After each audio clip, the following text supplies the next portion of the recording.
Welcome to The Explainer. So today we're cracking open this fascinating internal memo from Samsung Australia. It shows us exactly how one of the biggest tech giants on the planet plans to deal with a big, government-mandated wage hike. So what really happens when a company this big is forced to pay its frontline workers more? Yeah, it's not just about a bigger paycheck. This is like a small economic shockwave. And we're going to see exactly how a company like Samsung plans to handle it, and maybe even turn a problem into an opportunity. And it all kicks off with this number right here, 3.5%. That's the increase in Australia's minimum wage. Now, on the surface, that might not sound like a huge deal, right? But believe me, this one little policy change, it sets off this whole complex chain reaction inside Samsung's entire retail operation. All right, let's get into it. Who's really on the front lines of this change? We're going to look at the immediate shockwave. Okay, so the impact zone here is really Samsung's physical stores. You know, their 18 big, standalone Samsung Experience stores, plus another 12 of those shop-in-shop spots you see inside other big retailers. And look, these are not just places to buy a phone. They are absolutely critical for that whole premium brand experience they're trying to build. So to really get the impact, you got to look at who actually works there. And the key group? It's right there on that top line. We're talking about 320 casual and part-time sales folks. I mean, they're the bulk of the team, and their pay is the closest to that minimum wage line. So, yeah, they are the ones who are going to feel this change the most. And this is where the real immediate problem starts. See, right now, their casual staff earn, on average, about 12% above the legal minimum. It's a nice little buffer, right? Well, with this new wage hike, that buffer is pretty much going to vanish. And that creates a huge new pressure point for the whole company. So this brings us to this really key idea called wage compression. And I love this. Internally, they actually call it the "that's not fair" problem. And that's exactly what it is, you know? It's when the pay gap between some brand new hire and your veteran staff just shrinks to almost nothing.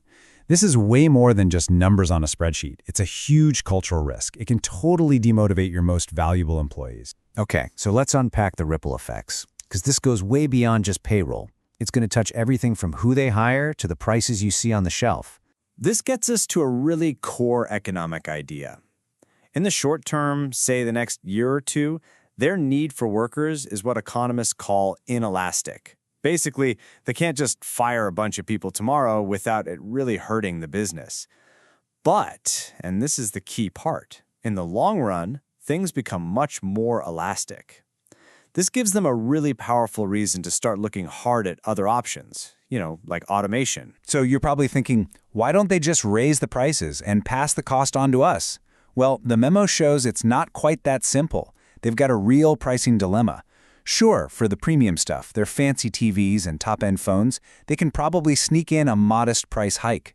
But for their everyday appliances, where the competition is absolutely brutal, any price increase there could just kill their sales volume. And this circles right back to that "that's not fair" problem we talked about.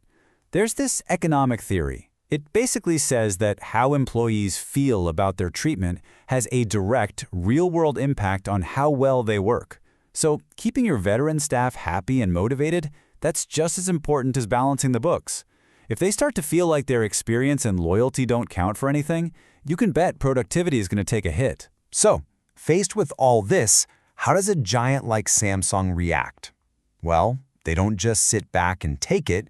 Instead, they come up with this really proactive, four-part strategic plan to pivot the whole business. And here it is. This is their four-part playbook. And honestly, it's a pretty brilliant response. It's not just about simple cost cutting. Now, this is a full-on strategic pivot.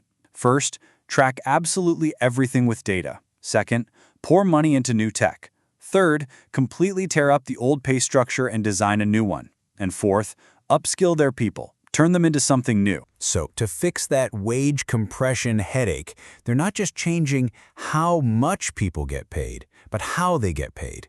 Check out this shift. They're putting a cap on the standard automatic pay raise, but they're massively boosting the variable pay part, the part based on performance, all the way up to 20% of their compensation.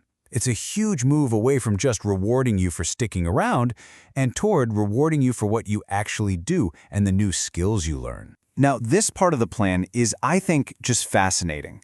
They want to completely elevate what it means to work in a Samsung store. Forget just being a cashier.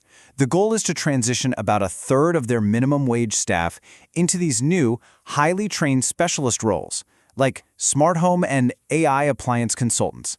That's a person who can offer a level of advice and expertise that a robot or a kiosk just can't. So what does all this add up to? What does this future-proofed store actually look like? Let's take a peek at the final vision they've laid out. Of course, a change this big doesn't happen overnight. The plan maps it all out over several years, broken into 3 clear phases.